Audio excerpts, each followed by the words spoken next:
Welcome to episode 78 of The Nero Show. In today's episode, BMC have got a new endurance bike. We chat through the specs. managed to get our hands on some sales figures for the last 5 years for a big brand. ENVE have doubled down on hookless technology. Big YouTube roundup, and who is the biggest panderer when it comes to cycling content? All right, let's get into it. All right, massive shout to Laurie. Did a great job. No, it was Bruce, wasn't it? Was it Bruce? Yeah. No, that was Laurie. He just managed to lift 2 skips.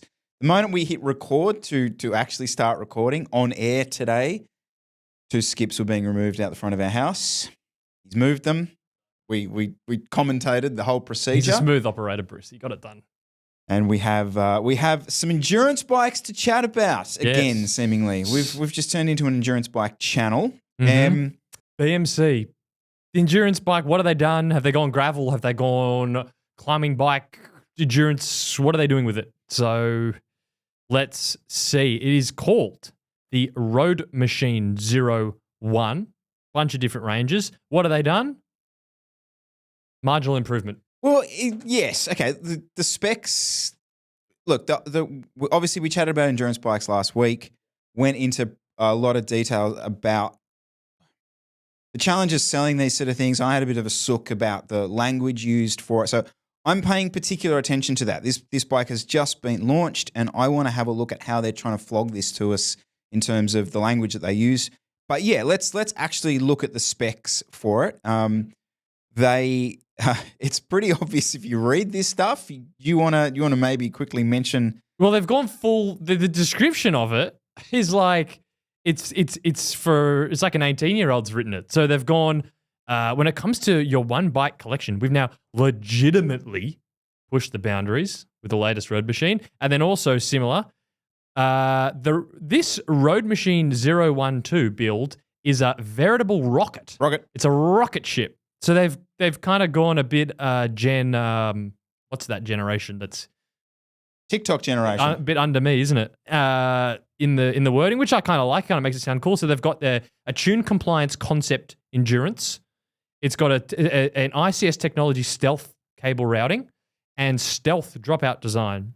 So no holding back on the kind of adjectives, spaceshipifying the features on the bike, which, as you said, the endurance bikes do need that, don't they? Yeah. So I reckon that's kind of cool.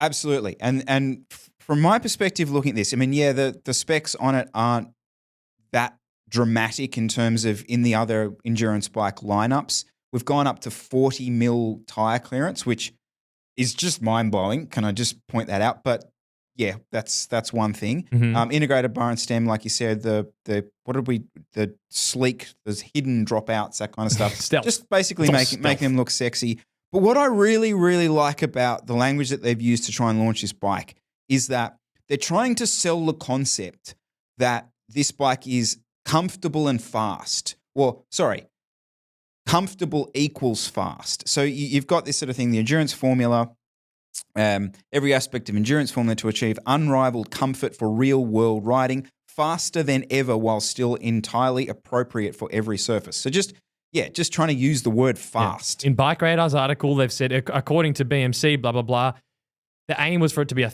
fast accelerator, reactive handling. And then they put in while having space for tires and flex, but they are hitting on the fact that they want it to be stiff still and reactive, which is what people are going to want to hear. They haven't mentioned aero. People do want to hear aero, so they haven't mentioned aero, but I do. I think that's good for this because the features of the Hubbard endurance bike setup are here. They're like storage box, rear light, all this sort of stuff. That if that, and I think Cannondale did this with the CNAPS thing. They went that angle. They went, hey, here's a real safe bike. We've just loaded it with safety stuff. Now, there's potentially just as much design and performance in that bike there is here, but the language is totally different. Even if you look at like the imagery on the website, it's like that kind of motion blurred type photography where the rider looks like they're going fast. So it's just there's a lot of the right language when it comes to trying to sell this to the endurance crowd. And I got to say, the bike the colors, they look sexy. The language looks cool. I don't know what this TCC endurance thing is that they got. BMC are great for this. They just seem to invent acronyms and sort of, I don't know, like different kind of performance phrases. And I'm there going, oh, yeah? Yeah. Oh, that's, yeah, you're in Switzerland? I suppose. Yeah, that must be fast. And so I don't know. I kind of can get around that sort of language and that look. I can't get my head around, though, the way they do the model. So you've got the Road Machine 01, then Road Machine. Mm-hmm. But what does 01 mean? Because in Road Machine, what's the difference between Road Machine and Road Machine 01? Because the Road Machine is their, what's that? The old Road Machine? I just can't figure this out.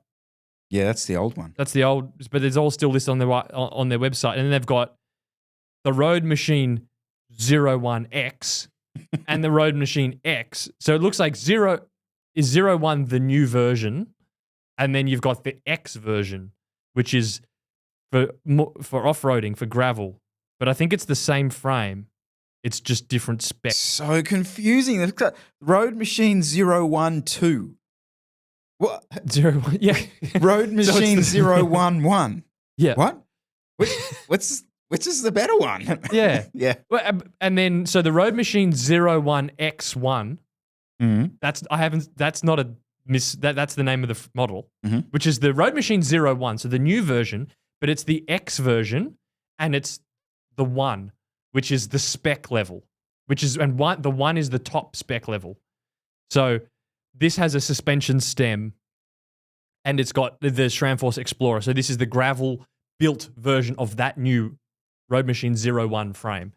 I just find the range quite confusing. Usually what the brands do is there's no more Road Machine. It's just, this is the new Road Machine. Yep. And the other one is defunct. So I'm not, it is a little confusing. Are we going to talk about, it's a BMC, value is not really, do we talk about the price? Do we just not bother at this? If you're buying a BMC, it's, the Ultegra version of the new Road Machine 01 in Australia is, if just doing the conversion from the Swiss francs is like 15,000 Aussie for an Ultegra build. It's not good value. No. But it's a BMC, so we probably don't need to go and dig through pricing because, we know there are better value options. That's not probably why you're buying a BMC. DT Swiss wheels on the top level frame. Question for you, Chris. The Road Machine 012 right. comes with Dura Ace and DT Swiss wheels. Okay. The Road Machine 011 comes with SRAM Red. And so the one being, they're the same price, but this is the SRAM Red build, comes with Zip wheels. Zip, let me check the model. It comes with Zip 303 Firecrest. Would you rather the DT Swiss die cut wheels or the Zip 303? Get me on some hookless technology, Jesse Coyle. Get me on some hookless. I would. For these, I wouldn't have an issue because I know I'm going to probably put a minimum of 34s on these. And that's going to be the style of bike that I'm going to ride this with. So I would have no issue running the hookless setup with the low tire pressure and massively wide tires. Yep. So you'd want the Road Machine 012 with the wheels from the Road Machine 011. Correct. Okay. Yep. There's a mouthful? There's a mouthful. Interesting. Yeah, I'd probably agree. I'd probably take the Zips for wider, especially when I put big fat gravel tires on there. You want the nice wide rim. Those DT Swiss wheels for I guess this is an endurance bike, but you're probably going to be running 32s on it. So you want a nice wide internal for them. 22 mil is sort of average to even slightly wider. Like if you took the gamut of current rims, the internal width for the disc brake ones, 21 would be the average. So 22 is not terrible. It's not narrow, but it's when you are inferring the fact you could potentially get a 40 mil tire on this, it is kind of very narrow. The Zip wheels make more sense for what this bike's probably going to do. If it's if it's the BMC team machine or time machine, it would make more. Those DT Swiss wheels you wouldn't blink an eye out. The kind of weird thing, I mean, this being, and this is, I suppose, the conversation I want to kind of have a little bit about where these bikes are starting to sit is, okay, let's say we do go ahead and put essentially like a gravel tire on this bike. Are you still going to be stuck with your Di2 group set? And having been someone who has, for 2 gravel rides, that bike there with gravel tires on it, running a Di2 group set on a gravel ride is a completely inappropriate thing to be doing. So you start really crossing into bizarre territory of what this bike's designed because the to frame's do. capable of it, and the wheels are probably capable of it if you change the tires. And then you're going, but well, my group set can't really get through this rugged thing. The example of what you did. So then what's the? Well, but I know the answer to the question. The answer to the question is there was a race in Canberra over the weekend, the Hayman Classic, named after Matt Hayman. Yep. 14K circuits with 6Ks of gravel in each circuit. Very hard packed gravel though, like that's.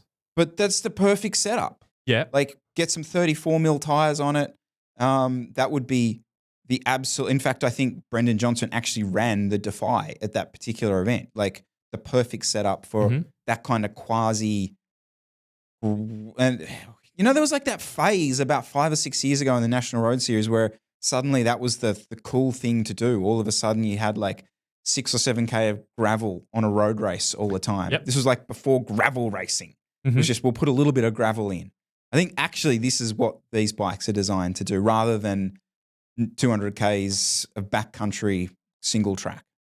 But the point still stands. The option to build it up as more of a gravel bike because it can take 40 mil tires is good because it's more capable. But it's not as good as it seems because you're actually probably going to need a clutch derailleur if you're doing proper off-roady. Yep. Yeah. Okay. Yep. All right, that's enough of BMC for now. Will I say this? It's just they did a press junket launch thing in Girona. Get over it, Chris. I know. But I just think it's such a waste of money. Like, just send the bikes out to the people you want to review them. Oh, this the little frothery things where they all get together and. Who went? Where did you see this? Oh, I saw it on Instagram. Actually, it was like Cadell was there, and it was the old school press junket. Is Tristan launch. there? Yes. Or Cam Nichols? No, Cam wasn't there. No Cam. Yeah. Okay. But it looked like mostly sort of legacy Euro media people in Girona riding around. Yeah, I don't know. I just see that and I go, there's 100K you could have saved and cut that off the top line of these bikes maybe. But anyway, get over it, Chris. Yeah. Yeah. Okay. So in 2024, we're gonna do some awards at the end of the year, Jesse. All right. And one of the awards is going to be for the greatest pandering video of the year. So, do you want to explain pandering just quickly? Because we're about to see a prime example. Pandering. Okay, it is. It's when you if you're making a video about something and then you know it's going to be really appealing to an audience, so you don't even double down. You like quadruple down because you know that they're all going to get in the comments and just be loving it, just a loving. But for me to be pandering, it can't be genuine. I feel like there has to be. I have to feel like they're putting it on, and then I'm like, now they're pandering. So what have you got here? What were we just laughing at? It was a particular video popped up here from Cycling Weekly called "Why I Ditched My Super Bike for This 1980s Steel Road Bike."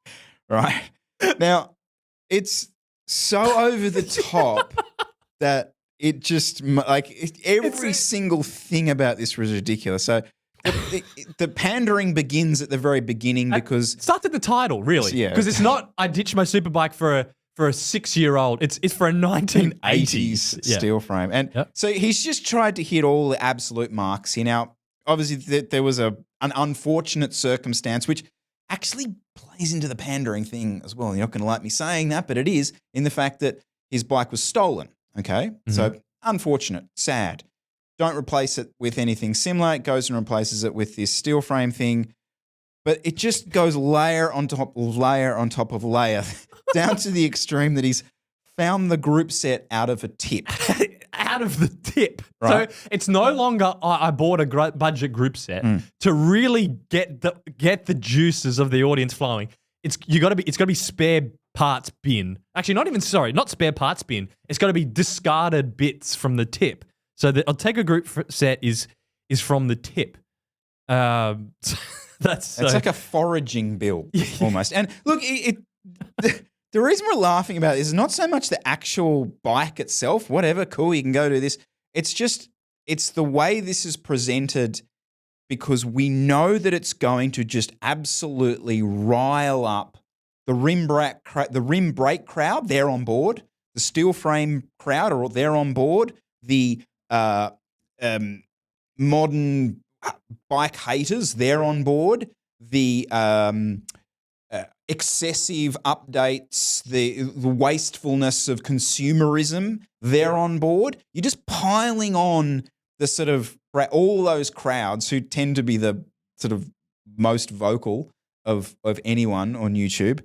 Get them all together, get them all riled up about one bike. Now, it's the most views they've gotten on a video for the last 3 months. And 3 months ago, the next video, this is the thing. And now they've done, let me bring up. So they've got latest tech from Roubaix. New SRAM spotted. You've got how to make your bike lighter. New wheels from ENVE. Now 3 months ago, which was the one that's had the steel bike ones had 63,000. 111,000 views 3 months ago was top 9 best aluminium road bikes for 2024. Light carbon killers. So it's like they have to just keep pandering because they can't match the views by just doing a genuine video. So it has to be, I'm riding a 40-year-old bike. And it's just, yeah. Do you honestly think but no one's, what? Like, why? How is that going to be compared? What's the, like, it's not even, it's a total different route. Like, how is a steel bike's not going to come close to a new bike? But what's it fit, like 19 mil tires? And if this guy thinks that this is a better solution for himself, or look, and the comments under this would be, these two elitists talking about they only ever want new carbon bikes. We're not actually talking about that. I'm talking just about specifically the content here. Because it has to say I ditched my super bike. You couldn't just say my bike. Steel bike. It has to fit into some culture war that you're stirring up, but then you're also trying to profit off the other side, which is then showcase the new stuff. Oh, new bike. Oh, and then it's carbon killer. Oh, steel bike. It's just like tip build. What? Build. Like what? Yeah. That's it. No, you've said it. Like it is. It is almost getting to the point where it's like a culture war type thing, and then you know what's going to hit home with that audience, and they're going to absolutely they're just getting in there. I'm sure the comment, I haven't gone in, but I'm sure the comments, oh yes, this is, you told you you're going to absolutely love this thing because it's just as good. It's not. It's such not. A shit it's ride. a total shit bike compared to what you had, mate. Like it is. Like you're just killing yourself. Absolutely kidding yourself. Yeah, and he's riding in the wet in the UK. Yeah. Like, what are you, like, I don't know. It was, I did have a good, the tip bit. A little bit along the same line. This is a kind of pandering. So this just sort of got me little hairs raised from the back of my head. Because I know Alex is better than this, and I know GCN Tech specifically don't need to do these ones. But it was the end of the rim brake question mark. So, rim brake crowd already. Oh, don't you dare. Don't you dare take us off. No, don't you dare say a bad thing about rim brake, okay? So you've got us, right? I love this bike, but it has to go. Okay. Oh, so you do like the rim brake? I'm intrigued. I will click. And it's basically Alex talking about the Pinarello dogma that he was basically lent from Pinarello, rim brake bike. And it was a love-in. It was a love-in about how much he loved the rim brake bikes. So pandering to that crowd, absolutely. And I suppose the disappointing part from my perspective is I would have loved, because this is the key point for GCN, where I think it's different for all the other slop channels like us and normal people. These videos are so big, their channels are so big that someone who's just getting into the sport has no idea about rim brakes and disc brakes, no idea. Will click on this and want to know, oh, so what's the difference? Because they've got to keep churning this stuff out because that's what people in this space want to know with them. Okay. And it was just a love-in about rim brakes, and he has to get rid of it because Pinarello want the bike back. Oh, right. Okay. And so, you know, the end of rim brakes ? Was a clickbait around, well, it's not really the end of rim brakes. It's just you've got to give this bike back now. So we're not delving into the reasons why the end of rim brakes happening. And I think that's what lets me down on this particular video, because it was a good way of him. And to not pander here, he would have had to go, well, at the end, he would have had to go, okay, well, I'm not going to have my rim brakes anymore. I'm going to move permanently to disc brakes. And here is what I think the advantages of disc brakes are in this particular circumstance. That wouldn't have pandered to it because the comments would have gone nuts around that from the rim brake crowd, but it actually would have been a really useful and informative bit of content for people who are genuinely interested in the differences of rim brake and disc brake. So GCN Tech, you don't need to pander. You've got 7 bazillion subscribers. Just give us informative content. Fair call? I mean, the reality is that you're pandering. I mean, we pandered last week when we're sitting here talking about, oh, Jesse's Well, now I'm going. Am I pandering because I'm doing an Asia bill? So man of the people, Jesse. They're gonna love you, the man of the people. Yeah, I mean but I think okay. So for me, where the pandering. But I want disc brakes so I can run wider tires. And you're going to at least give us, well, hopefully, I want to know the pros and the cons. I don't want you to just give us what the panderers would love is that it's just, oh, I told you, this L2 is going to shit all over the triple priced SRAM. That's would be the sort of narrative that would cut through there. Yeah. Okay. Yeah. I wrote L2. Shimano are fleecing us. Yeah. Yeah. You could do it. Yeah. Oh, they could sell that for a quarter the price. You're getting ripped off. Okay. Yeah. Okay. I will check my panda. We've got to have like a panda scale. Just that cycling weekly one. It was uploaded now it is the 10th of April and it was uploaded 2 weeks ago. So it was surprisingly close to April 1st. So was it because it looks, if you were going to make a satirical video kind of poking fun at the culture wars, true, you would make this video. It's true. Like I sold my Canyon my Cervelo S5 and moved to a 40-year-old steel bike. Like that would be funny. Like because you'd be joking. It's kind of like it does have a bit of a Monty Python like satirical tone to it. Yeah, potentially it is. Do you legitimately think old mate will be riding that bike in 12 months? No. No chance. Well, I don't know how much if he's riding once a week. He rides, supposedly. I don't see how. That would maybe. We'll see. Well, let's have to bookmark it. Pandering. We're watching. Panda police. Panda police. The panda police. That's it. Joe, make us a t-shirt. Panda police. So I did mention last week that we reached out to Giant just to try and get our heads around, because we sit here and we talk about like what we want to see from bikes, blah, blah, blah. I don't know whether some of these results have left me thinking I'm more out of touch than ever, but mate, I think I'm more out of touch than ever. All right. Yep. Do you want to go through some of this stuff? Yeah. So in Australia, sales of Giant bikes in 2023. What's their top selling bike? It's the TCR. It's the TCR. Which we called. Yeah. We did call that. Yeah. Yeah. About 39% of their sales in Australia. What's the next one? Hmm. Now, this doesn't include mountain bikes. No. This is just road or off-road. Yep. Road drop bar models, I should say. I would have thought the Defy would be the next model. Yeah. So it's not even close. The next closest one is the Revolt, which is their gravel bike. At a third, pretty much, last year, is their off-road, which I... How many times have I seen a Revolt not on under some commuter somewhere? But I think maybe that's the point here, is that Revolt range.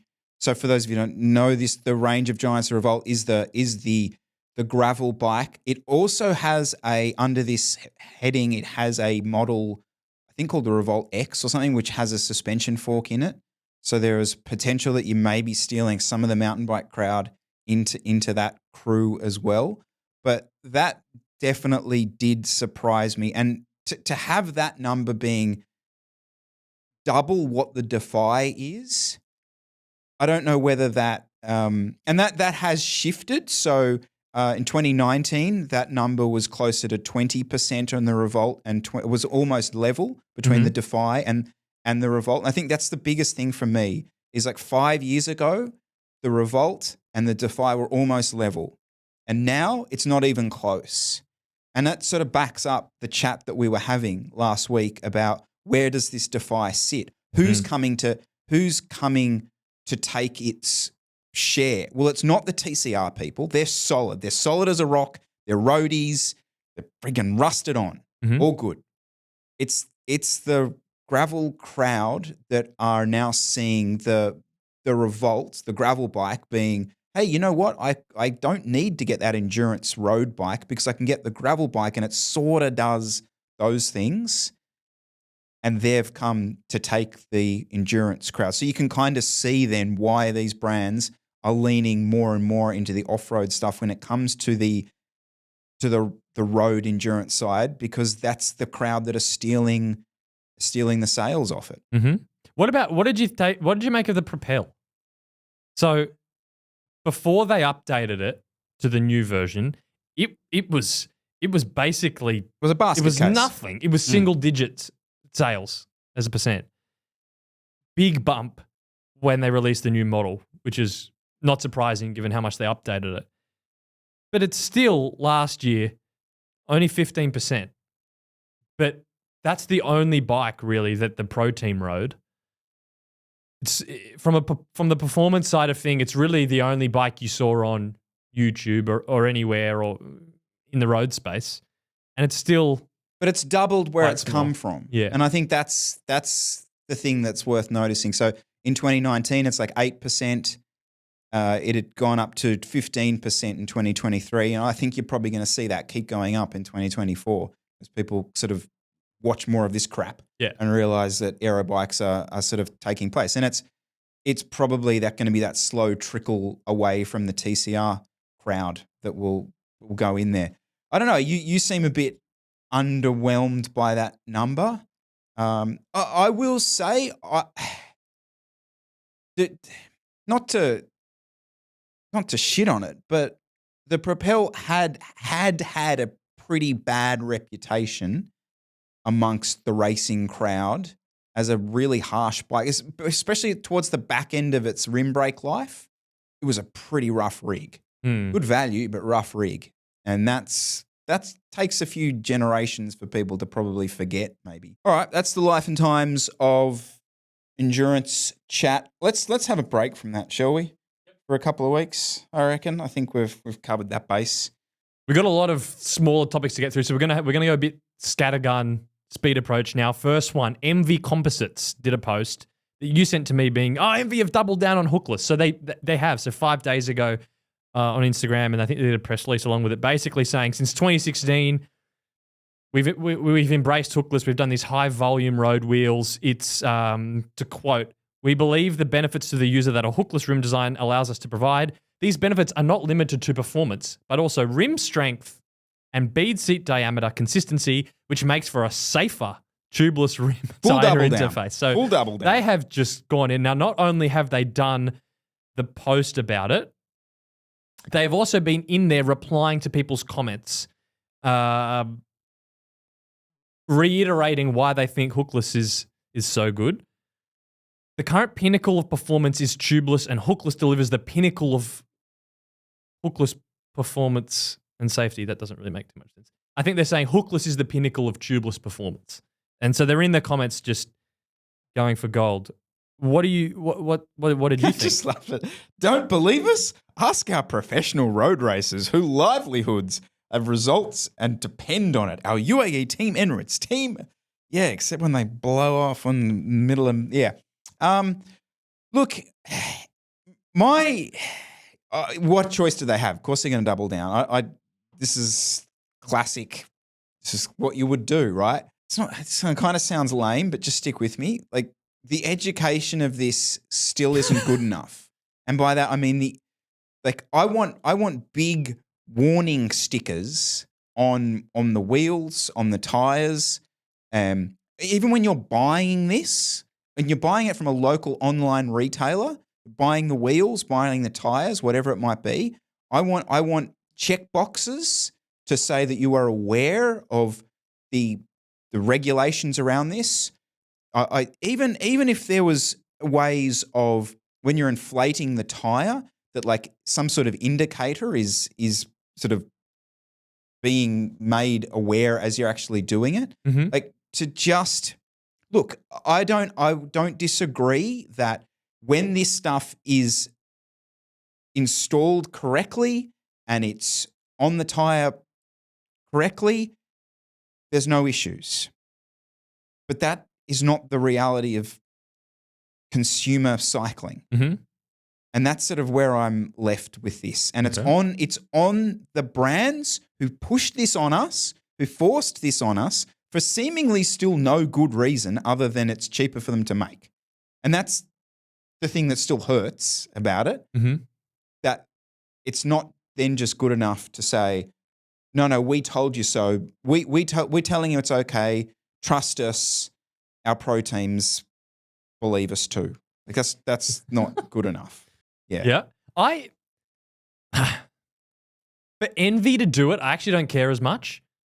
Couple of reasons. If they believe, firstly, okay, let me start that again. ENVE wheels are generally an aftermarket product. They don't come spec on that many stock bikes. So if you're going to ENVE to buy a set of wheels and ENVE say, this is our path forward, this is the only way to make what they believe to be the market-leading wheel set, it has to be hookless, because that's how you make it X grams lighter to save a watt or 2 watts or whatever. If ENVE believe that and that's what they want to do, they're selling $4,000 wheel sets. I don't really care, because someone's going to go and buy them aftermarket. And if they want what's apparently the cream of the crop, the best thing, and if that has to be hookless, okay, well, that is what it is. It's more that if the manufacturers are doing it for wheel sets that are coming stock on bikes, that's where I get a bit annoyed, because people buying the bikes don't have any idea that they are hookless. And also, I'll mention, what happened to choice? You're buying from ENVE, which is one of the most expensive brands of wheels. So you're paying that money. Shouldn't that mean they can have a greater range? Mm. I don't really understand why they can't do a hooked version, which can be perceived as lower performance if they want. Now, it costs more to manufacture, but they could sell it for a bit cheaper. And just like Zip have the Zip Firecrest, and then they have the 303S, the sort of more budget ones. Why can't the more value-orientated ones, which are more likely going to go to someone that doesn't know anything about hookless, why can't they just be hooked? So you're paying more for less choice. But at the end of the day, if it's ENVE want to do it and want to double down and they say this is what we need to do to get the absolute marginal gains, so be it. When it's Giant doing it with the Giant SLR wheels that they're going to go through tens of thousands of wheel sets. I don't like it as much. UCI has gone very quiet on the whole, we're doing an investigation in this, haven't they? I think they potentially just did that to get good publicity at the time, and we will all happily move on from there. But anyway, whatever. Yeah. I mean, it's ENVE. Like, Yeah. yeah. All right. Another random one for you. I've seen this a bit recently. So we've just come through summer, obviously. And every time I go out for a ride, doesn't matter the conditions, we've had a pretty hot and humid summer, I will always see someone in a long sleeve jersey. Now, this isn't someone who just feels the cold. I guarantee you it is someone who has selected the long sleeve jersey because it seems like they've been sold the good old fashioned concept of some wicking technology.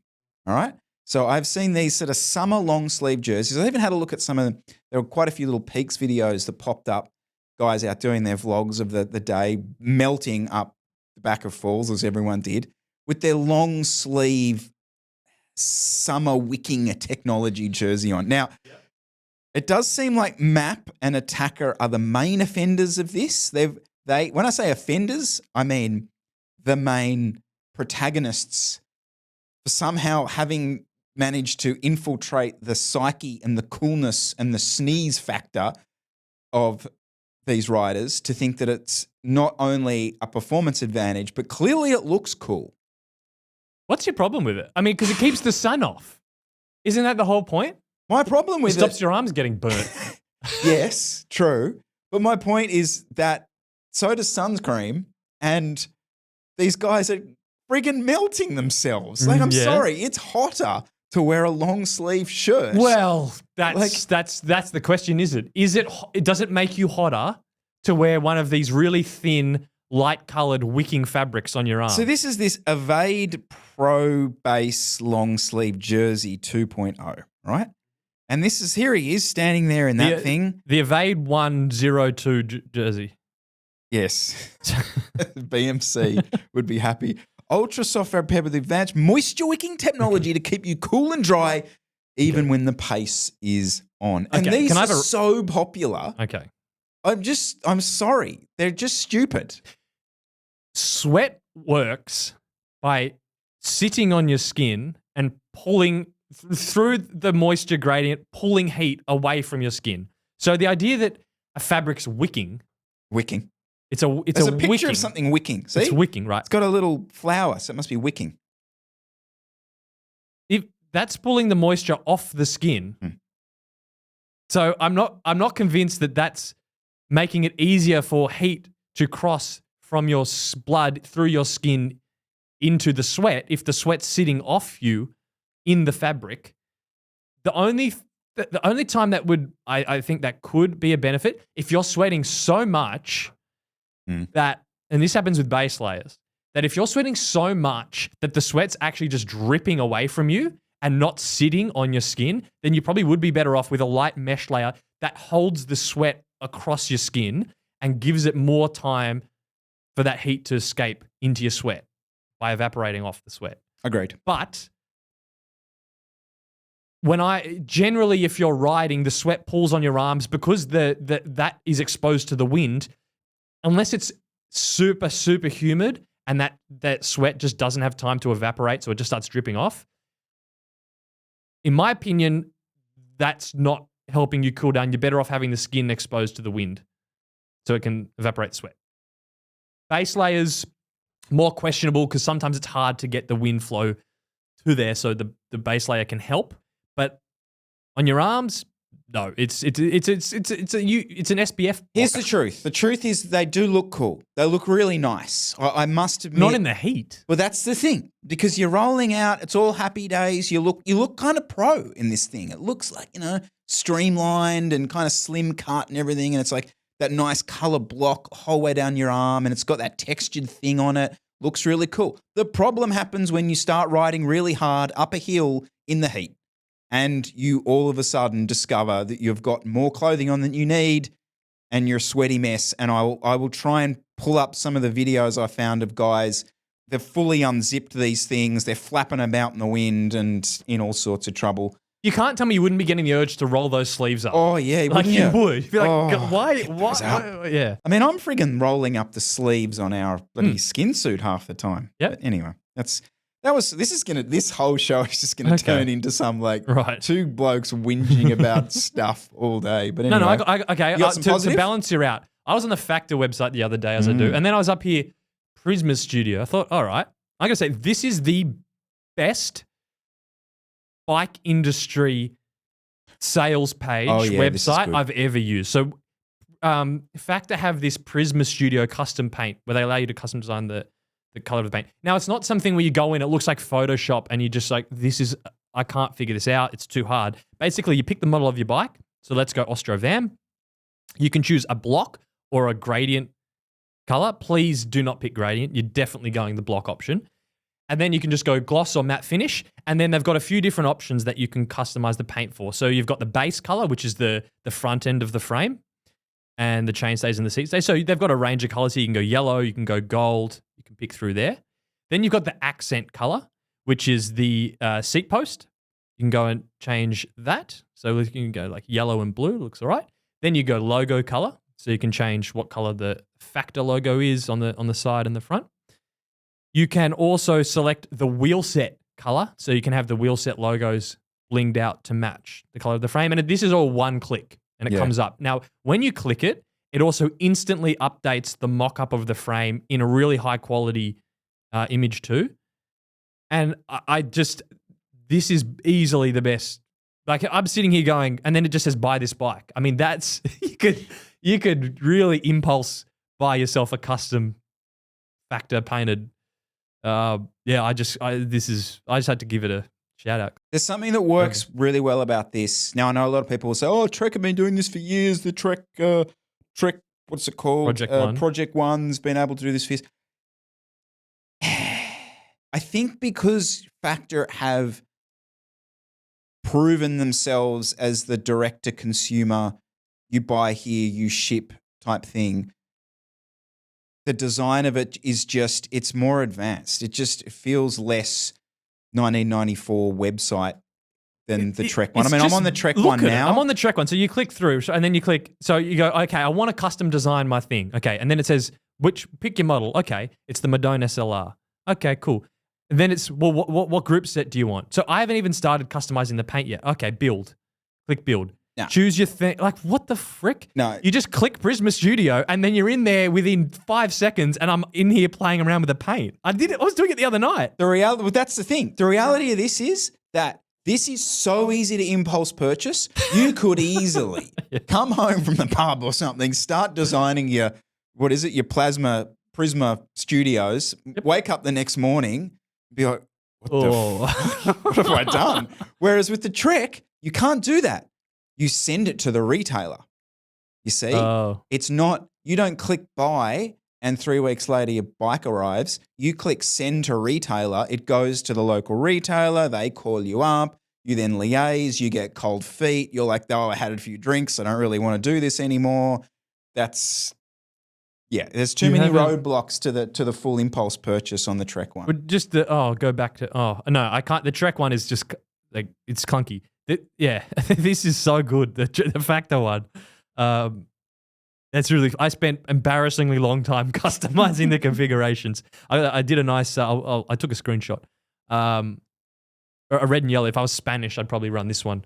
I reckon it looks pretty sick. And interesting as well, just because I look into this stuff, the default spec that they're showing it with is SRAM Red, not with Shimano. Ah, interesting. I see SRAM. It's just that's what they want.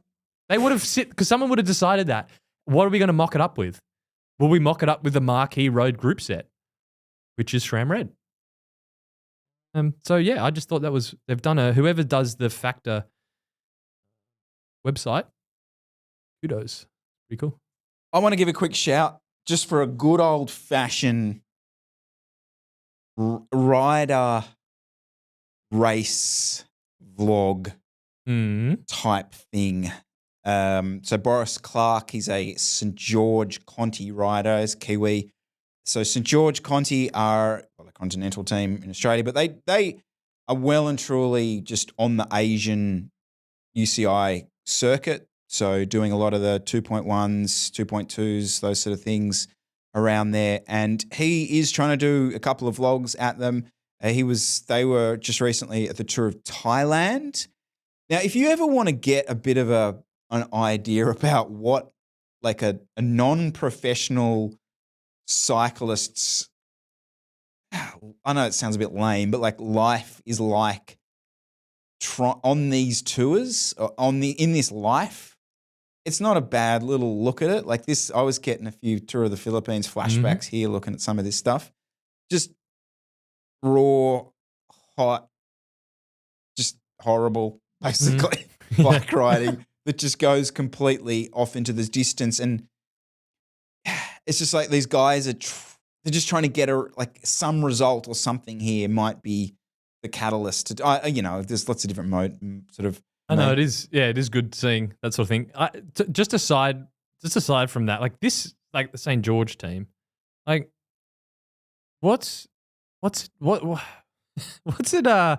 They got so many older riders that are not going to go pro.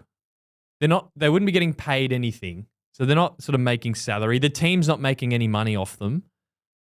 I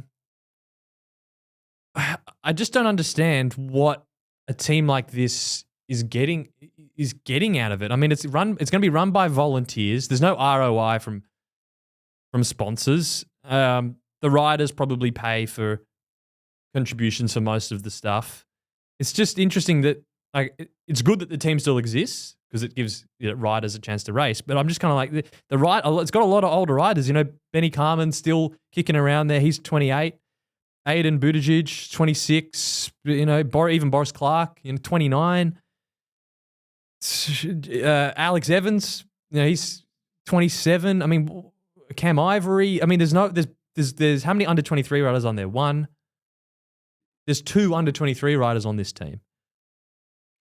What's it exist for? What's the like? If you were running that team, wouldn't you want to try and get at least more under 23 guys, just that haven't had a shot? I'm like, I don't know. Yeah, I don't know the answer. It's just I watched the vlog of them, in Thailand. Good video and good opportunity to go race the Tour of Thailand. But what's Nick Kyrgios, who's a track rider for the New Zealand national team. What's he need to go and race Tour of Thailand for? They got volunteers over there helping out for 28-year-olds to go and race a Conti race. It's an interesting the way some of these Conti teams run. You just go, I don't know. I really don't know enough about it. I actually wish I probably would have looked into this if I knew we were going to go. I just because I just saw the video. I thought, what? Like this is just a bit what? Yeah. I mean, people, it's just, this stuff doesn't just run. This stuff takes organization. They were in matching kit. They're on bikes. That's someone spending hours and hours of more than hours, like days. This is someone's time going into to run this team. It's interesting how this stuff just keeps ticking over. Yeah. Similarly as well, you sent this one to me as well. Willie Smith did another vlog from a sort of a lower level UCI race and bombing down this descent. I don't know if you had any comments on it, but just what was the point? More like the risks that some of these riders are willing to take. I just more sent you that, and obviously I'll play some of this while I'm talking about it, but it was more just the sense of this is a random UCI race in the middle of nowhere with no one you've ever heard of doing these races, and they're all just risking life and limb down a descent because that's what bike races do. Like, I don't have any other point than that. It's just like, this is what bike race, and I know we talk a lot about safety and making things safer for riders, and there's absolutely a time and a place for trying to put chicanes in before Arenberg Forest to slow people down. But I think my point with this was just like, you watch this descent, and bike races are just fucking insane. Like, they will just chop you, cut you off because they're all fighting so hard for every square inch of some nondescript bike race. There is no safety net, really. Right. Like that's kind of my point. Because I heard them talking on like GCN show or something about, there's more crashes now, we're going faster. Ultimately, it's on the riders to look after themselves and et cetera, et cetera. But, you look at this footage and that's not what bike races are. Bike races are, as I said, fucking insane. You can't go. If someone's handlebars are creeping up ahead of you, what do? You pedal a bit harder and you overtake them, and then they come and try and get ahead of. It's just who can go the fastest. And if you spot a weakness in someone next to you, your first reaction is exploit that weakness and push past them. Like that's just the way bike racers think. And so I don't know. Like I just felt like the narrative of there's too many crashes was trying to be like, well, we all just need to chill out and just relax a little bit. But my thing was more, well, there are thousands and thousands of guys, just like these people bombing down this descent, who are fighting to get into that upper echelon. If they found out that the upper echelon was softing out, they'd be replaced by the people bombing down like this. Yeah. So I don't know. I always just come back to this thing of like, just bike racing, it's pretty tough. Yeah. Can I go total random one? Mm-hmm. This will be big throwback. This is going to be, there can't be many people listening that are this is going to bring up memories for. Did you ever watch Bike Man for You? I had no idea what you were talking about. Welcome. Bike Man for You. Coming live from Florida. This is Bike Man for You. Now, he hasn't uploaded a video for 7 years. So this is one of my first cycling YouTube memories. So what this was is this quirky dude with the big mullet rat tail thing. And every Saturday, he'd live stream from his bike shop in Florida. So he had it set up. So he had a wireless lav mic, and then he must have had 20 cameras all around this bike shop, and someone there live switching between them. And this is a 3.5 hour live stream on a Saturday morning, and he'd just live stream what he's doing. I'm working on an old rally, whatever. I got to change the stem, and this was it. So this is probably my earliest cycling YouTube memory, was watching Bike Man for You. I don't know where he's gone. I don't know if the bike shop still exists. Also, just from a technical point of view, this is pretty advanced. This is 8 years ago. Yeah. Wireless mics, someone live flipping between them, zooming in, moving the cameras around. We'd struggle to get this set up. So was it GC performance spec where he would like go to the bikes, and was it, or like this is the? No, he's working on like crappy commuter, clunkers, right? Clunkers. It's but it's just him chatting through it, and he's very sort of charismatic. I don't know, maybe charismatic's not the right word. Just a quirky, kind of very outgoing guy. And I don't know, I've spent many an hour watching a Bike Man for You live stream, which must have been 8 years ago. I must have just maybe bought my first road bike at that stage. Yeah. I completely missed this, I must say. Actually, 8 years ago, no. My concept of time is 8 years ago was 2016, so I was already... No, you were well and truly. I bought my first road bike well before that. It feels like a long time ago, though. Yeah. I was just thinking then, what was my first memory of cycling YouTube? Probably is Duran Rider. Like, yeah. Back what? 2000 and... Well, there wasn't that many people making cycling videos. So you'd have him, GCN. Maven. Yep. Just funny. He'd just have these side quests. It'd be like, this person's left their bike outside for 3 years and the stem's seized, and it's just him spending an hour trying to get the bolts undone. Yeah, that just popped up. I thought that was... Does anyone remember Bike Man for You? All right, Jesse, I better let you get on the road and pedal home. Mm-hmm. That's Sorry, it. you've thrown a curveball to the outro, and I'm thinking, am I meant to elaborate? Well, it's just a headwind for you home, so, Yeah, okay. Get stuck in. It is. Thanks for listening to us this week. We'll see you very soon. Next week. See you then.